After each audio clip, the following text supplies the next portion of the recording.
Padahal halal jualan donat, Pinkan Mambo dituduh mengemis di TikTok, kakak orang miskin ya? Penyanyi Pinkan Mambo menahan tangis saat dirinya dituding mengemis di aplikasi TikTok. Seperti diketahui, kini Pinkan Mambo tak lagi aktif sebagai penyanyi. Saat ini Pinkan Mambo diketahui telah banting setir menjadi konten kreator di TikTok.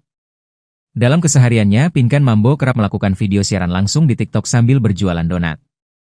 Alih-alih mendapatkan dukungan, segelintir orang justru mencaci aksi Pinkan Mambo itu. Sebab pelantun tembang kekasih yang tak dianggap itu disebut mengemis lewat video siaran langsung di TikTok-nya. Bahkan Pinkan Mambo sampai menahan tangis usai mendapatkan tudingan miring itu. Terus yang komen-komen pada julid-julid, pada kayak, kakak ngemis ya, kakak orang miskin ya, gitu-gitu, kata Pinkan Mambo dikutip dari YouTube Star Pro Indonesia, Jumat, 4 Juli 2025. Jadi aku kayak nahan terus beban nahan kepedihan aku dibilang ngemis, dibilang artis redup kayak gitu.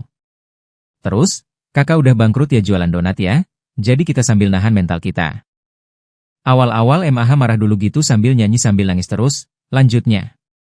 Di momen itu, Pinkan Mambo juga mengungkap motivasinya bekerja lebih giat.